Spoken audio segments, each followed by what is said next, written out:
சில பேர்த்தோட செமன்ல சுத்தமா ஸ்பெர்மே இருக்காது. அந்த கண்டிஷன் பேரு ஏசோஸ்பெர்மியா. இந்த மாதிரி ரிப்போர்ட்டை பார்த்து பேனிக் ஆக வேண்டாம். ஏசோஸ்பெர்மியாக்கு ப்ராப்பரான எவாலுவேஷன் அண்ட் ட்ரீட்மெண்ட் பண்ணும்போது கண்டிப்பா உங்களோட பேரண்ட்ஹுட் ட்ரீமை அச்சீவ் பண்ண முடியும். ஏசோஸ்பெர்மியால 2 டைப் இருக்கு. ஒன்னு வந்து அப்ஸ்ட்ரக்டிவ், இன்னொன்னு நான் அப்ஸ்ட்ரக்டிவ் ஏசோஸ்பெர்மியா. அப்ஸ்ட்ரக்டிவ் ஏசோஸ்பெர்மியால பார்த்தோம் அப்படின்னா டியூப்ல ஏதாவது பிளாக்கேஜ் இருக்கலாம். அதாவது விரைப்பையில விந்தணு கரெக்டா ப்ரொடியூஸ் ஆகலாம், பட் வெளியே வர முடியாம டியூப்ல இருக்க பிளாக்கேஜ்னால நம்மளுக்கு ஸ்பெர்ம் வந்து ரொம்ப கம்மியா தெரியும் செமன் ரிப்போர்ட்ல.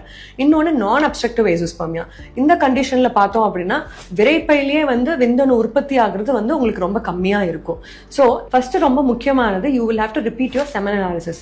அட்லீஸ்ட் நம்மளுக்கு ஒரு 2 ரிப்போர்ட்ஸாவது வேணும் நம்மளுக்கு இந்த கண்டிஷனை ப்ரூவ் பண்றதுக்கு. And number 2 is blood test. First is hormonal profile.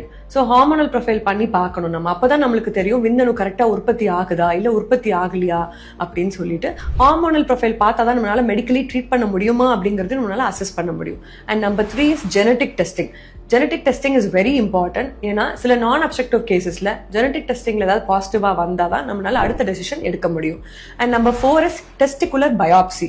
சில கேசஸ்ல வந்து பயாப்சி பண்ணி அந்த இடத்துல ஸ்பெர்ம் ப்ரொடக்ஷன் இருக்கா அப்படின்னு நம்மளால கண்டுபிடிக்க முடியும். ஸ்பெர்ம் இருக்கு அப்படின்னா நம்மளால கண்டிப்பா IVF மூலியமாவோ இல்ல ICSI மூலியமாவோ ட்ரீட்மெண்ட் கொடுத்து பேரண்ட்ஹுட் அச்சீவ் பண்ண முடியும். ஸோ இது மாதிரியே ஏசோஸ்பெர்மியாக்கு நிறைய ட்ரீட்மெண்ட் ஆப்ஷன்ஸ் அவைலபிளா இருக்கு. ஸோ உங்க ஃபர்டிலிட்டி ஸ்பெஷலிஸ்ட்டை மீட் பண்ணி ப்ராப்பரா எவாலுவேட் பண்ணிக்கோங்க.